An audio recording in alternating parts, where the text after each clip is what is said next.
Assalamualaikum warahmatullahi wabarakatuh.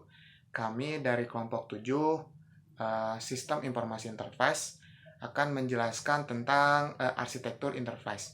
Yang pertama anggota kelompoknya Agnes Andrianti. Yang kedua saya sendiri Sani Hamdani, dan yang terakhir adalah Selviana Lestari. Dan untuk pembahasan tentang AI pertama akan dimulai oleh Selviana. Di sini saya akan mempresentasikan pengertian EA.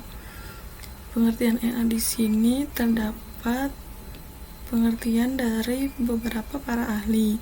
Yang pertama menurut Surendro 2009, Enterprise Architecture merupakan kumpulan prinsip, metode, dan model yang bersifat masuk akal yang digunakan untuk mendesain dan merealisasikan sebuah struktur organisasi enterprise, struktur organisasi, sistem informasi, dan sistem infrastrukturnya.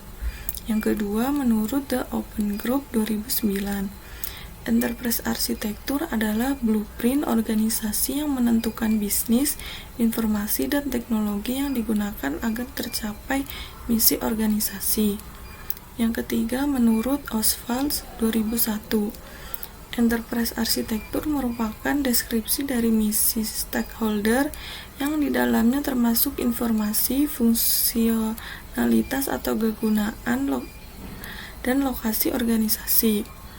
Yang keempat, menurut J. Sekerman, sebuah arsitektur enterprise membuat roadmap luas organisasi untuk mencapai sebuah misi organisasi melalui performansi optimal dari proses bisnis utamanya dalam sebuah lingkungan TI yang efisien.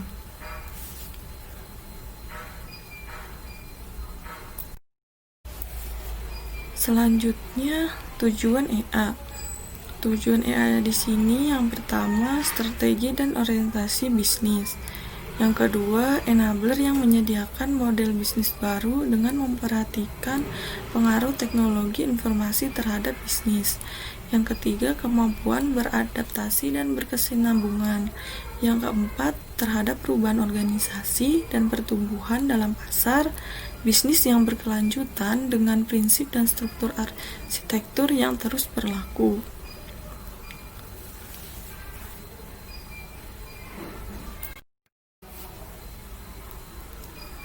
Selanjutnya yang kelima, efisiensi dan efektif.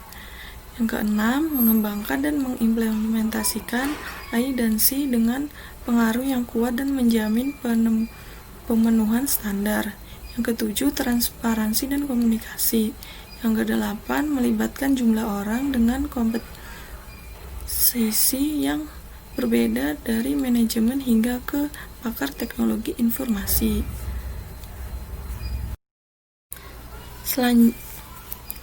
Selanjutnya, mengapa perlu EA? Karena yang pertama, EA merupakan suatu proses sekaligus sebagai suatu produk. Yang kedua, enterprise terdiri dari beberapa unit yang memerlukan sistem informasi. Yang ketiga, menjamin bahwa sumber daya informasi yang dimiliki enterprise digunakan untuk mendukung strategi enterprise. Yang keempat, produk EA akan menjadi paduan bagi manajer dalam mendesain proses bisnis dan paduan bagi pengembang sistem dalam membuat aplikasi yang selaras dengan tujuan dan kebijakan bisnis. Selanjutnya yang kelima, setiap unit enterprise cenderung mengembangkan berdasarkan gaya dan platformnya. Akibatnya, enterprise memiliki beberapa sistem informasi yang terdiri.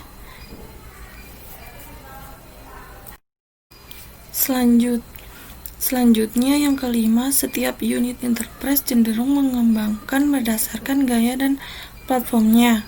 Akibatnya yang pertama, enterprise memiliki beberapa sistem informasi yang berdiri sendiri yang tidak terintegrasi satu sama lainnya. Yang kedua, manajer akan sulit untuk mendapatkan informasi enterprise yang dibutuhkan secara lengkap. Selanjutnya akan dilanjutkan oleh Sani. Baik, saya akan melanjutkan pembahasan tentang arsitektur interface, tentang metodologi yang digunakan oleh AI. Yang pertama itu TOGAF ADM. Maksudnya dari TOGAF ADM itu fungsinya itu pengembangan arsitektur interface. Yang kedua, AIP, fungsi AIP itu sendiri untuk perancangan arsitektur interface-nya. Yang ketiga adalah BIM, fungsinya itu pengembangan operasional dan pemeliharaan arsitektur interface dalam organisasi atau perusahaan. Yang ketiga itu EIS, fungsinya itu pengembangan arsitektur interface dalam mengimplementasikan interface-nya itu EIS-nya. Yang selanjutnya tentang hambatan pengembangan AI. Nah, AI pun ada hambatannya. Hambatannya itu ada 3. Yang pertama itu tingkat usaha perencanaan jauh lebih komprehensif dan kaku daripada kebiasaan manajemen. Yang kedua, kekurangan metodologi atau teknik untuk membuat perencanaan. Jadi kurang membuat teknik dalam perencanaan. Yang ketiga itu keberhasilan tim arsitektur interface-nya tergantung pada budaya organisasi. Misal untuk ketergantungan organisasi, biasanya tergantungan organisasi yang bersedia menerima konsep bahwa pengembangan perangkat lunak seharusnya bersifat arsitektur driven. Dan yang selanjutnya tentang karakteristik AI. Nah, untuk karakteristik AI itu ada 5. Yang pertama itu mendukung interface dalam penyampaian informasi. Yang kedua, memberikan pelayanan yang lebih efektif dan tepat waktu. Yang ketiga, mendukung peningkatan fungsi dan bisnis interface. Yang keempat, menghasilkan jalur bimbingan investasi di masa depan. Yang terakhir adalah membantu menyelesaikan kesenjangan antara organisasi lain. Seperti itu. Selanjutnya akan dijelaskan oleh Agnes Andrian. Ya, baiklah. Selanjutnya adalah siklus hidup proses AE. Siklus hidup proses AE terbagi menjadi 4 bagian. Yang pertama itu desain, yang kedua itu penguatan, yang ketiga itu manajemen, dan yang keempat itu gagasan.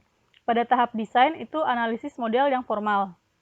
Terus pada tahap gagasan terbagi menjadi 2. Yang pertama itu implementasi dan yang kedua itu visualisasi. Pada tahap manajemen itu sendiri terbagi juga menjadi 2 bagian. Yang pertama itu mengganti sistem secara berkala. Yang kedua itu pemeliharaan dari si versi itu sendiri. Yang keempat itu gagasan, yaitu menyusun gagasan menyesuaikan coretan whiteboard dan PowerPoint. Baiklah, selanjutnya ada faktor penggerak AE. Faktor penggerak AE ini dibagi menjadi 2, yaitu internal dan juga eksternal. Pada faktor internal ini, efektivitas yang digerakkan oleh adanya hubungan antara komponen dari enterprise. Sedangkan dari faktor eksternal itu digerakkan dari hubungan yang di luar dari si enterprise ini. Selanjutnya adalah perancangan AE. Pada perancangan AE ini terdapat 4 arsitektur. Yang pertama arsitektur bisnis, yang kedua arsitektur informasi, yang ketiga arsitektur teknologi, dan yang keempat arsitektur aplikasi. Pada perancangan AE ini juga terdapat istilah yang dikenal dengan blueprint arsitektur atau master plan. Apa sih blueprint arsitektur ini? Dia adalah berisi rincian bisnis, informasi, dan juga teknologi yang diperlukan oleh enterprise pada saat di masa depan atau di masa yang akan datang. Ya, baiklah. Yang terakhir itu ada arsitektur bisnis. Jadi, arsitektur bisnis ini merupakan tahapan untuk memastikan bahwa semua pemangku kepentingan yang ada di dalam perusahaan ini mengerti strategi perusahaan atau strategi yang akan dijalankan oleh perusahaan ini. Nah, pada arsitektur bisnis ini terdapat karakteristiknya. Yang pertama itu mengidentifikasikan proses bisnis. Yang kedua itu menyediakan pengetahuan tentang bisnis enterprise secara konsisten, komprehensif, dan juga lengkap. Yang ketiga itu menyediakan dokumentasi tentang di mana posisi perusahaan saat ini dan juga posisi perusahaan di masa yang akan datang. Yang keempat itu mengidentifikasi dan mendeskripsikan setiap unit organisasi dan juga fungsi bisnisnya. Baiklah, sekian presentasi dari kelompok kami. Terima kasih.